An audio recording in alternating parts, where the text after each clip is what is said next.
رمضان المبارک کی 8 اسپیشل عبادتیں۔ نمبر 1، روزہ۔ یاد رکھیں، روزہ صرف بھوکے پیاسے رہنے کا نام نہیں، بلکہ روزہ ہر قسم کی برائی سے بچنے اور نفس کو قابو میں رکھنا ہے۔ نبی کریم صلی اللہ علیہ وآلہ وسلم نے فرمایا، جس نے جھوٹ بولا اور جھوٹ پر عمل کرنا نہیں چھوڑا تو اللہ تعالیٰ کو ایسے شخص کے بھوکے پیاسے رہنے کی کوئی حاجت نہیں۔ نمبر 2، قیام اللیل، یعنی رمضان المبارک کی راتوں میں کثرت سے اللہ پاک کی عبادت کرنا۔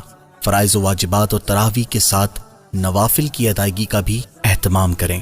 حدیث مبارک میں آتا ہے، جس نے رمضان کی راتوں میں ایمان کی حالت میں ثواب کی نیت سے یعنی اخلاص سے قیام کیا تو اس کے پچھلے گناہ معاف کر دیے جائیں گے۔ نمبر 3، صدقہ و خیرات۔ رمضان المبارک میں زکوٰۃ اور فطرے کی ادائیگی کے علاوہ نفلی صدقات بھی زیادہ سے زیادہ دیں۔ حدیث شریف میں ہے کہ حضور نبی کریم صلی اللہ علیہ وآلہ وسلم کی سخاوت کا دریا پورے سال ہی معتزن رہتا، لیکن ماہ رمضان المبارک میں آپ صلی اللہ علیہ وآلہ وسلم کی سخاوت ایسی ہوتی تھی جیسے جھونکے مارتی ہوئی ہوائیں چلتی ہیں۔ نمبر 4، روزہ افطار کروانا۔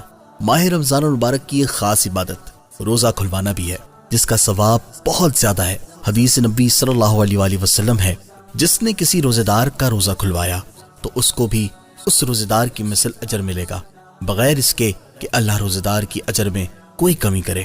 نمبر 5، کثرت تلاوت قرآن کریم۔ رمضان المبارک کا دوسرا نام ماہ نزول قرآن ہے، کیونکہ اس مہینے میں ہی قرآن کریم نازل ہوا۔ قرآن پاک میں اللہ پاک ارشاد فرماتا ہے، شہر رمضان الذی انزل فیہ القرآن۔ رمضان کا مہینہ ہے جس میں قرآن نازل کیا گیا، اور خود نبی کریم صلی اللہ علیہ وآلہ وسلم بھی رمضان المبارک میں حضرت جبرائیل علیہ السلام کے ساتھ قرآن مجید کا دور فرمایا کرتے تھے۔ نمبر 6، اعتکاف۔ ماہ رمضان کی ایک خاص عبادت اعتکاف ہے۔ سن 2 ہجری میں روزے کی فرضیت کے بعد سے وصال تک پیارے آقا صلی اللہ علیہ وآلہ وسلم نے ہمیشہ ماہ رمضان میں اعتکاف فرمایا۔ نمبر 7، لیلۃ القدر کی تلاش۔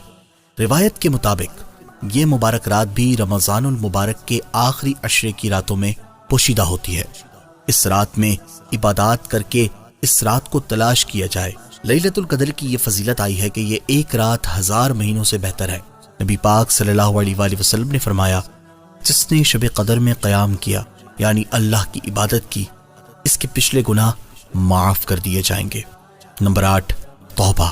ماہ رمضان میں استغفار کی کثرت کیجیے کہ حدیث شریف ہے کہ آپ صلی اللہ علیہ وآلہ وسلم نے ارشاد فرمایا، 4 باتوں کی کثرت کرو، ان میں سے 2 ایسی ہیں جن کے ذریعے تم اپنے رب عز و جل کو راضی کرو گے، اور بقیہ 2 سے تمہیں بے نیازی نہیں۔